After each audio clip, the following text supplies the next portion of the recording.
നമസ്കാരം. ദിയാസ് കിച്ചൻ്റെ റൂമിലേക്ക് എല്ലാവർക്കും സ്വാഗതം. ഇന്ന് ഞാൻ തയ്യാറാക്കാൻ പോകുന്നത് ഒരു സ്പെഷ്യൽ റെസിപ്പിയാണ്. അതായത് വ്രതം എടുക്കുന്ന ദിവസങ്ങളിൽ നമുക്ക് എന്തായാലും നോൺ വെജ് കഴിക്കാൻ പറ്റില്ല അല്ലേ? എന്നാൽ ഇന്നത്തെ റെസിപ്പി എന്ന് പറയുന്നത് നോൺ വെജിൻ്റെ അതേ രുചിയിൽ തന്നെ ഒരു വെജ് ഫിഷ് ഫ്രൈ ആണ് തയ്യാറാക്കാൻ പോകുന്നത്. ഇത് വളരെ ടേസ്റ്റിയാണ്, മസ്റ്റ് ട്രൈ റെസിപ്പിയാണ്. ഈ ഒരു ഫ്രൈ മാത്രം മതി ഊണ് കഴിക്കാനായിട്ട്. എങ്ങനെ തയ്യാറാക്കാൻ കണ്ടു നോക്കാം. അതിനായി 2 വാഴയ്ക്ക എടുത്തിട്ടുണ്ട്. ഇത് 2-3 ദിവസം ഫ്രിഡ്ജിൽ വെച്ചുകൊണ്ട് തന്നെ തോല് ചെറുതായിട്ടൊന്ന് കറുത്ത് പോയി. ഇതിൻ്റെ തോല് മാറ്റിയതിന് ശേഷം ചെറുതായിട്ടൊന്ന് സ്ലൈസ് ചെയ്തെടുക്കാം. ഒരു റെസിപ്പി തയ്യാറാക്കാൻ വേണ്ടിയിട്ട് കുറച്ച് വാളൻപുളി ആവശ്യമായിട്ടുണ്ട്. അതുകൊണ്ട് തന്നെ ഈ ഒരു വലുപ്പത്തിന് വാളൻപുളി എടുക്കുക. ഇനി ഇതിലോട്ട് കുറച്ച് ചൂടുവെള്ളം ഒഴിച്ചിട്ട് കുറച്ച് നേരം റെസ്റ്റ് ചെയ്യാൻ വയ്ക്കുക. ബാക്കി കാര്യങ്ങളൊക്കെ റെഡിയായി വരുമ്പോഴത്തേക്ക് ഇതും നന്നായിട്ടൊന്ന് സോഫ്റ്റായിട്ട് കിട്ടും. വാഴയ്ക്ക ഇതുപോലെ ഒന്ന് സ്ലൈസ് ചെയ്തെടുത്തിട്ടുണ്ട്. ഒത്തിരി തിന്നാവാനും പാടില്ല, ഒത്തിരി തിക്കാവാനും പാടില്ല. ഈ ഒരു വലുപ്പത്തിലായിരിക്കണം. ഒരു 10-15 മിനിറ്റ് ചെറു ചൂടുവെള്ളത്തിൽ ഇട്ട് വയ്ക്കുക.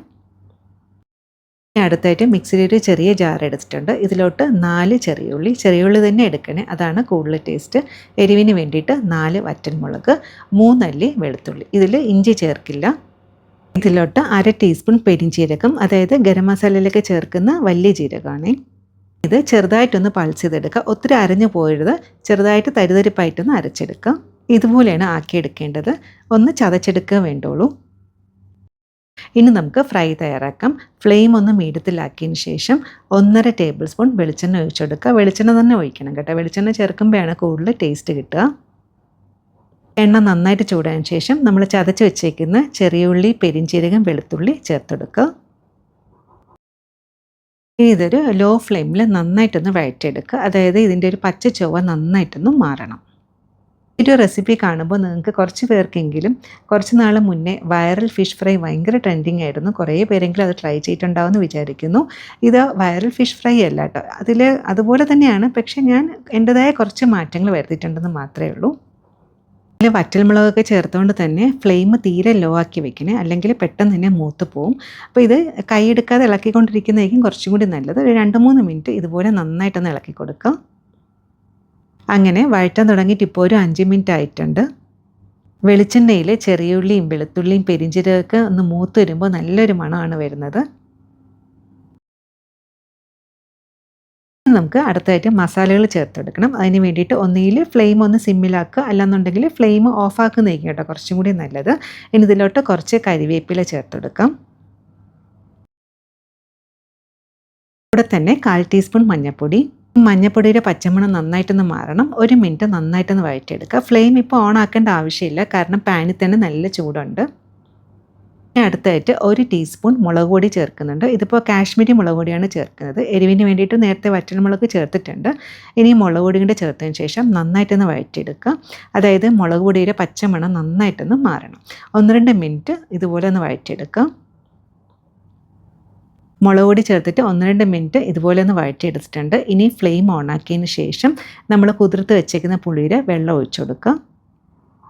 പുളി എടുക്കുമ്പോൾ നമുക്ക് എത്രയാണോ പുളി ആവശ്യമുള്ളത് അതനുസരിച്ച് മാത്രമേ എടുക്കാവൂ, കൂടി പോയരുത്. അതായത് നമ്മൾ എത്രയാണോ വാഴയ്ക്ക എടുക്കുന്നത് ആ ഒരു അളവിലായിരിക്കണം പുളി എടുക്കേണ്ടത്. ഇനി ഇതിലോട്ട് ആവശ്യത്തിന് ഉപ്പും കൂടി ചേർത്തതിന് ശേഷം നന്നായിട്ടൊന്ന് തിളപ്പിച്ചെടുക്കുക. ഇതുപോലെ ഒരു ഫ്രൈ ചെയ്തിട്ടില്ലെങ്കിൽ തീർച്ചയായും ട്രൈ ചെയ്ത് നോക്കണേ. വളരെ ടേസ്റ്റി ആയിട്ടുള്ള റെസിപ്പിയാണ്. ഇതുപോലെ 2-3 മിനിറ്റ് നന്നായിട്ടും തിളപ്പിച്ചെടുക്കുക. അതായത് മസാലയും പുളിവെള്ളവും കൂടി നന്നായിട്ടൊന്ന് യോജിച്ച് കിട്ടുകയും വേണം. ഗ്രേവി ചെറുതായിട്ടൊന്ന് കുറുകി വരികയും വേണം. ഈ സമയം ഉപ്പും പുളിയൊക്കെ നോക്കുക. ഉപ്പ് ആവശ്യമാണെങ്കിൽ ഉപ്പ് ചേർത്തെടുക്കുക. അതുപോലെ തന്നെ പുളിയുടെ അളവും ടേസ്റ്റ് ചെയ്ത് നോക്കിയപ്പോൾ പുളിയും ഉപ്പൊക്കെ പാകത്തിനാണ്. ഇനി ഇതിലോട്ട് നമ്മൾ നേരത്തെ റെഡിയാക്കി വെച്ചിരിക്കുന്ന വാഴയ്ക്ക് ഇതിലോട്ട് ഇട്ട് കൊടുക്കുക. ഞാൻ ഇത്രയും സമയം വരെ വെള്ളത്തിട്ട് വെച്ചേക്കായിരുന്നു, അത് മസ്റ്റാണ്, അല്ലെങ്കിൽ അതിൻ്റെ ഒരു കറയുണ്ടാവും. ഇതുപോലെ ഓരോന്നായിട്ട് ഇങ്ങനെ വെച്ച് കൊടുക്കുക. നമുക്ക് വേണമെന്നുണ്ടെങ്കിൽ മീൻ കട്ട് ചെയ്യുന്ന ഒരു ഷേപ്പിലും കട്ട് ചെയ്യാൻ കേട്ടോ. ഇതിപ്പോൾ ഞാൻ ഇങ്ങനെ സ്ലൈസ് ചെയ്തേ ഉള്ളൂ. നമുക്ക് ഇഷ്ടം അനുസരിച്ചിട്ട് കട്ട് ചെയ്യാം.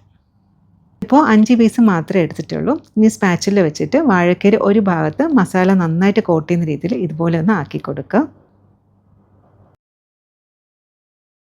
കാശ്മീരി മുളക് പൊടി ചേർക്കുന്നുകൊണ്ടാണ് ഈ ഒരു കളർ കിട്ടിയത്. അത്രയ്ക്ക് എരിവ് ഉണ്ടാവില്ല കേട്ടോ, വളരെ കുറച്ച് എരിവ് മാത്രമേ ഉണ്ടാകത്തുള്ളൂ.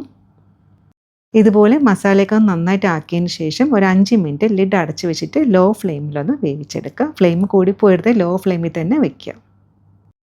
അങ്ങനെ അടച്ച് വെച്ചിട്ട് ഒരു 5 മിനിറ്റ് ആയിട്ടുണ്ട്. വാഴക്കയിൽ അധികം വേവില്ല, അതുകൊണ്ട് തന്നെ 5 മിനിറ്റ് മതിയാകും. വാഴയ്ക്ക ഏതാണ്ട് ഒരു 1/4 വേവ് ആയിട്ടുണ്ട്. ഇനി ഇത് പൊടിഞ്ഞു പോവാതെ മെല്ലെ ഒന്ന് തിരിച്ചിട്ട് കൊടുക്കുക. സെയിം റെസിപ്പി വെച്ചിട്ട് നേന്ത്രക്കായും ഇതുപോലെ തന്നെ ട്രൈ ചെയ്യാം കേട്ടോ. വളരെ ടേസ്റ്റിയാണ്. അങ്ങനെ എല്ലാം തിരിച്ചിട്ടിട്ടുണ്ട്. അടുത്ത സൈഡും ലോ ഫ്ലെയിമിൽ ഇട്ടതിന് മുരിച്ചെടുക്കുക. വേണമെങ്കിൽ കുറച്ചും കൂടി എണ്ണ ചേർക്കാം കേട്ടോ. ഞാനിപ്പോൾ എണ്ണ ചേർത്തിട്ടില്ല, വേണമെങ്കിൽ ചേർക്കാം. അങ്ങനെ അടുത്ത സൈഡ് നന്നായിട്ടൊന്ന് മുരിഞ്ഞിട്ടിട്ടുണ്ട്, കാണുന്നുണ്ടോ? ഇത് ചൂടോടെ തന്നെ പ്ലേറ്റിലോട്ട് മാറ്റാം. ഇത് കാണുമ്പോൾ ശരിക്കും ഫിഷ് ഫ്രൈ പോലെ ഉണ്ട് അല്ലേ? വളരെ ടേസ്റ്റിയാണ്. തീർച്ചയായിട്ടും ഈ റെസിപ്പി ട്രൈ ചെയ്ത് നോക്കാം. നല്ല ചൂട് ചമ്പാവരി ചോറിൻ്റെ കൂടെ ഈ ഒരു ഫ്രൈ മാത്രം മതി കേട്ടോ ഊണ് വയ്ക്കാനായിട്ട്. മുറിച്ചെടുക്കുമ്പോൾ നല്ല ക്രിസ്പി ആയിട്ടുണ്ട്. അതുപോലെ തന്നെ മീനൊക്കെ എടുക്കുന്ന ഒരു ടെക്സ്റ്റാട്ടോ ഉള്ളത്. ഒന്ന് കഴിച്ച് നോക്കട്ടെ. അപ്പം ഇത് കഴിച്ചപ്പോൾ ശരിക്കും പറഞ്ഞാൽ പുളിയും എരിവൊക്കെ പാകത്തിനാണ്.